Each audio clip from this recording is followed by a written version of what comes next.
私の名前ははるみ。28歳専業主婦をしている。夫の翔とは結婚して3年が経つが、私たちの間に子供はまだいない。もちろん、私も夫も子供が欲しいと結婚する前から言っているため、妊活はもちろん授かると言われているジンクスまで試している。それでも私たちのもとに子供がやってくることはなかった。それが原因かどうかはわからないが、最近夫は私に対して冷たくなった気がする。この間転職したばかりだし、もしかしたらそこから来るストレスも関係しているのかもしれないが。とにかく最近は毎日のように私を罵って見下し、ストレス発散をしている夫に私も嫌気がさしてきた。だが働いていない私が夫に口答えすることもできず、私たち夫婦の間の溝は深まるばかり。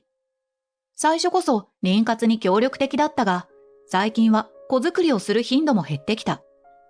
それどころか家に帰らなかったり、残業だからと深夜に一人こっそり帰ってきたりすることも。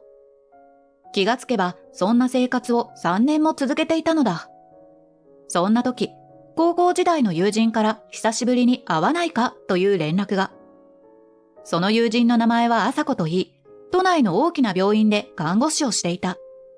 しかし、この度、旦那さんの転勤に伴って、この町に引っ越すことになったそう。朝子は産婦人科で働いているそうなので、この際、私の相談にも乗ってもらおうと、その話を了承した。そして数週間後、ファミレスで約束をしていた私たち。店に入って適当に軽食を注文し、しばらくは昔の思い出話に花を咲かせる。朝子は高校の時からいい意味で何も変わっていない。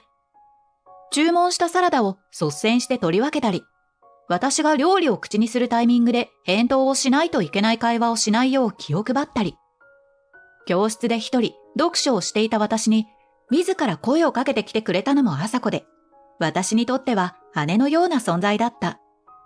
そんな朝子は人間観察が趣味で、よく人を見ている。だから私が悩んでいることもすぐに見抜いてしまった。ねえ、はるみさ、何か悩んでるんでしょ？私でよかったら相談に乗るよ。そう言ってくれたため、私は夫のことや妊活がうまくいかないことを告白。すると朝子は一瞬考える素振りを見せた後、私が今勤めているクリニックさ、ブライダルチェックがあるの。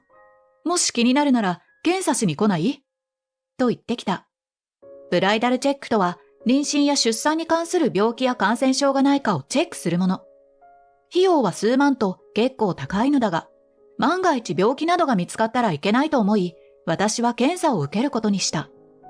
実は22歳の時に自治体のクーポンを使って子宮頸がん検診を受けた際、軽度異形成の疑いがあるという診断を受けたことがある。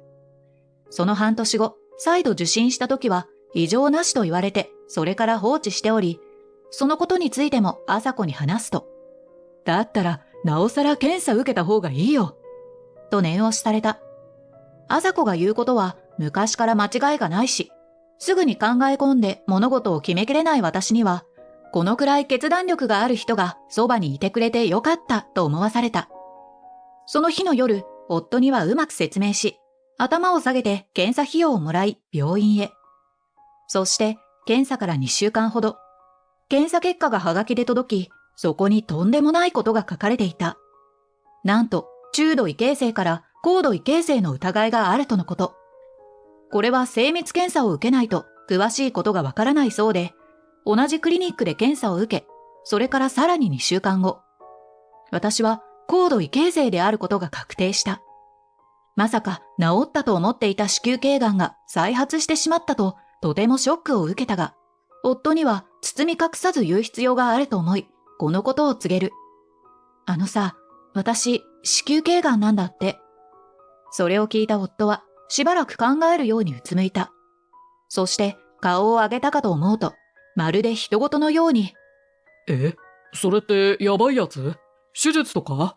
マジかよ。結構金かかるじゃん。と言ってきたのだ。私のことよりお金の心配をしている夫に、ちょっとだけ違和感を覚えつつも。多分ね。はがきでしか見てないからまだわからないし、今後の詳しいことについてはまたクリニックに行って聞くけど、もしかしたらもう子供は産めないかもしれない。私は蚊の鳴くような声でそう言うと、夫はなんと満面の笑み。この重苦しい空気感にそぐわない表情に、私はぎょっとして言葉を失った。しかし夫は、そんな私のことなんて無視してこう続ける。はっは、ざまあねえな。普段からの行いが悪いんじゃないか？だから子供もできなかったわけだ。子供産めないなら、もう離婚ね。まさかの発言にめまいがした。せめて夫なら妻を慰めるくらいして欲しかったと心の片隅で思ったが、きっと夫もびっくりしてこんな突拍子のないことを言っているだけに違いない。そう思い込まなければ私はこの行き場のない感情を持て余すことになってしまう。だから私が手術を受けて入院する少しの間、距離を置けば気持ちもきっと変わるだろうと信じることにした。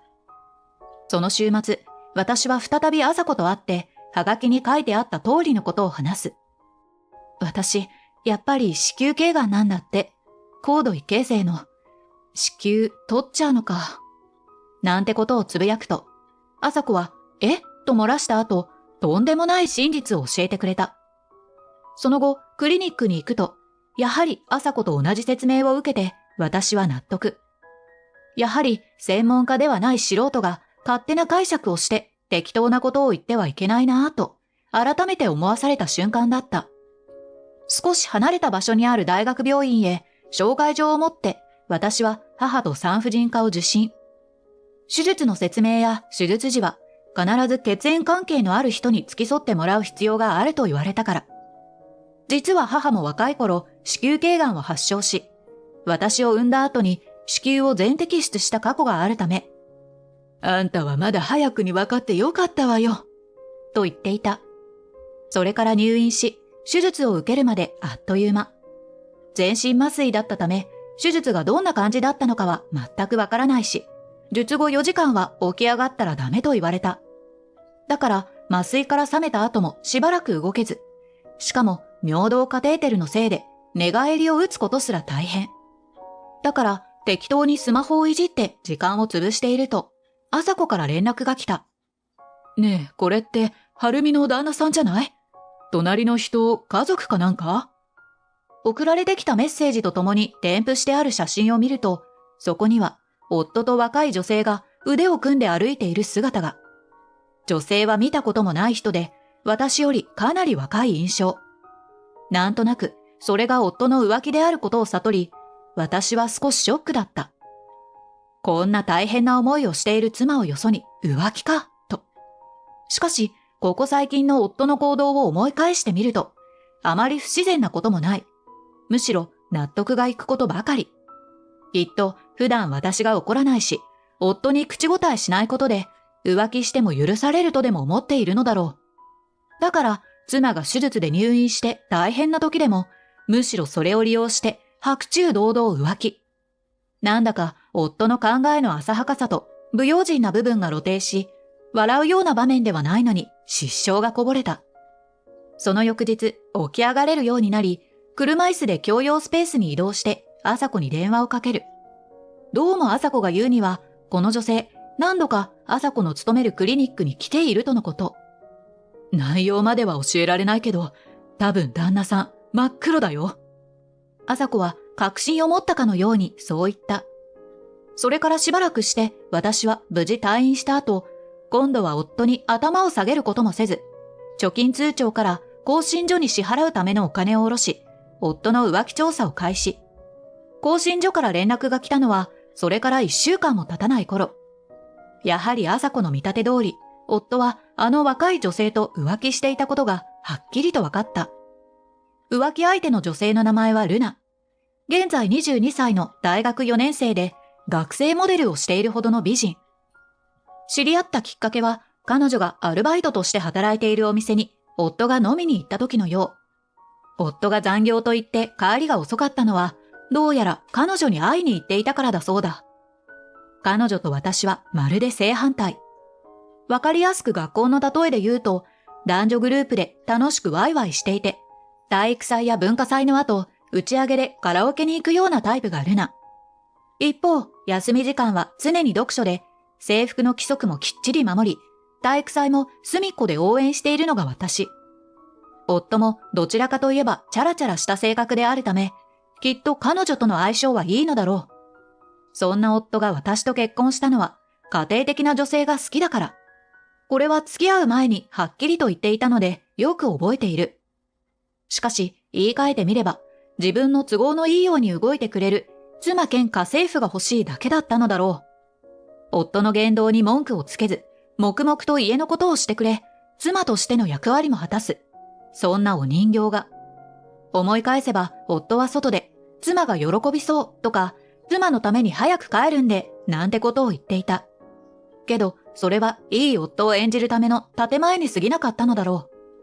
今まで私は、夫がこんな地味な私でも必要としてくれていることが嬉しくて盲目的になり、様々な違和感から目を背けていた。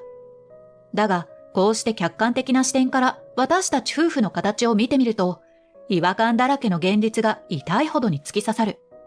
やっと目を覚ました私は、すぐさま夫に入院前に言っていたことについて尋ねた。ねえ、子供が産めないなら離婚って言ってたよね。あれはまだそう思ってるの？すると、夫はスマホゲームをしているからか、私の言葉を無視。もう一度同じことを聞くと、やっと面倒くさそうにも口を開き。ああ、まあ。だって俺、子供が欲しいってずっと言ってるじゃん。と言った。その言葉で最後まで私の心を揺るがせていた夫への愛情が空っぽになり、それと同時に夫に対する軽蔑や呆れの感情が注がれていく。ああ、そう。わかった。じゃあ離婚してもいいけど、ちゃんと慰謝料払ってね。そう伝えると、夫はきょとんとした顔で、なんでと聞いてきた。きっと自分が浮気をしていることがバレているだなんて、みじんも思っていないのだろう。更新所に依頼して入手した夫の浮気に対する証拠をずらっと並べると、夫は一瞬目を丸くしてこちらを向く。だが、すぐさま眉間にシワを寄せ、声を張り上げていった。お前、裏でこそこそ俺のことを嗅ぎ回っていたのか？ありえない。卑怯だな。と、なぜか逆ギレ。しかし、夫はある重要なことを見逃している。それは、再婚って言ってるけど、ルナさんは本当にあなたと一緒になる意思はあるのかな？そう聞くと、夫は言葉を詰まらせた。それもそうだろう。再婚と言って騒いでいるのは夫一人で、彼女はそんなこと望んでもないし、むしろ嫌がっている。夫は私の話を聞いて、何を根拠にそんなことを言うんだと騒ぐため、彼女とやりとりをしていたメールの履歴を見せてやった。ルナさんはあなたが既婚者であることを知らなかったし、最初から遊びのつもりで、ゆくゆくは親が決めた婚約者と結婚するそうよ。調べてみると、ルナさんはいいところのお嬢様だし、あなたが騒いでもどうにもならないわね。と挑発するように言う。どうやら夫は彼女のことをただの大学生だと思っていたようで、まさかとある大企業の娘であることまでは知らなかったそうだ。お店でアルバイトをしていたのは友人に誘われて興味本位からだそう。彼女自身は婚約者のことを嫌ってはおらず、相手の了承を得て大学を卒業するまでは遊んでもいいという特殊なルールを交わしていたらしい。彼女がこのことを夫に言っていなかったのも問題だが、一番悪いのは夫。そもそも既婚者であることを伝えていなかったため、ある意味で彼女に落ち度はない。遊ぶ相手が悪かっただけだ。それに、このことを知った彼女の父親から、慰謝料を支払うから口外しないでほしいとも言われた。だから私は相手方とは示談で済ませ、慰謝料を受け取る代わりに、それ以上追求しないことを約束。ここまで全て夫に伝えると、やっと自分の立場が分かったのか、真っ青になって震えていた。そんな、嘘だろ。もうそっちは話がまとまっていたのか。じゃあ、最近レナと連絡が取れないのって、就活で忙しいからとかじゃなくて。ええ、そういうことよ。すべてを知ってしまった夫は絶望し、動揺からか何度も瞬きを繰り返していた。どうも私と離婚したら彼女と再婚する計画を立てていたらしいが、すべて水の泡。しかし、夫はハッとした顔になり、こんなことを口にする。いや、待て。そういえば、ルナ、最近生理が来てないとか言ってたし、それで産婦人科に行くとか言ってた。あれってまさか、俺との子を妊娠してるんじゃ。気持ち悪い笑みを浮かべて言う夫に、私は吐き気がした。しかし、なんとかぐっとこらえ、夫すら知らない夫自身の秘密をここで打ち明けることに。その確率はほぼないわ。おそらく婚約者さんとの子じゃない？覚えてる？私がブライダルチェックを受けるとき、あなたの状態も調べようって言ったの。実はあなた、そこで種なしだってことが検査で明らかになってたのよ。そう言うと、夫は驚きのあまり硬直。きっと検査結果の紙すら見ずに捨てていたのだろう。まるで鳩が豆鉄砲を食ったような間抜けな顔をしている夫を見て吹き出しそうになったため、若干頬が緩み、そのにやけ顔のまま、自分は大丈夫、私に問題があるって思い込んでいたのよね。でも残念。原因はあなたで、私には高度異形成以外の原因はありませんでした。と言ってやった。まさかの結果を告げられ、もうこれ以上いい言い訳が思いつかないのか、夫はそれ以降一言も発しなかった。発することすらできなかったのだろう。そして私は弁護士を雇い、夫に対して浮気に対する慰謝料を請求。その後、無事に離婚も成立して、ようやく私と夫は赤の他人になれた。それから5年後、私は33歳になり、専業主婦を卒業し、会社員として働いていた。そんなある日、夕食の献立を考えながら買い物をしていると、元夫とばったり出会ってしまう。別に DV を受けていたわけじゃないし、離婚してから何かあったわけでもない。強いて言えば、彼女に振られたため、私にやり直そうと言ってきていた時もあった。だが、すべて無視していると、次第に諦めもついたようで、それから連絡はなし。遠くに引っ越すことも考えていたが、この町には頼れる実家もあるし、今は一番仲のいい友人である朝子もいる。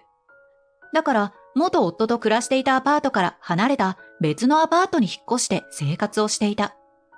つまり、離婚後もこの町から出ず、引き続き暮らしていたのだ。それにここは田舎だし、店も少ないため、こうしてスーパーで鉢合わせてもおかしくはない。だが、元夫を見かけたからといって、別に声をかける必要もないため、無視していると、私に気づいた元夫は、ぎこちない笑顔を浮かべ、話しかけてきた。おい、お前、はるみだよな。何ですか？もうあなたとは何の関係もない他人なので、話しかけないでください。冷たく言い、突き放すと、元夫は突然私の腕をつかみ、なんだよ。俺たちもともと夫婦じゃないか。なあ、ここで出会ったのも何かの縁だ。やっぱり、やり直そう。と言いかけたとき、後ろから小さい女の子と背の高い男性が私たちに近づいてきて、ママ。はるみ、その人は？と声をかけてきた。実はこの男性、私の今の旦那さんで、女の子は正真正銘私の娘。娘の姿を見た元夫は驚愕して、おい、お前、子宮頸がんじゃなかったのか？と言ってきた。だから私は、あの時、朝子や病院から聞いた話をそのまま元夫に伝える。高度異形成ってのは、癌になる一歩手前のことよ。私が受けた手術は、子宮頸部円錐切除術ってやつで、子宮は残ってる。そう説明しようとしたのに、どこかの誰かさんは浮気に夢中だったからね。と言うと、元夫は気まずそうに視線をそらした。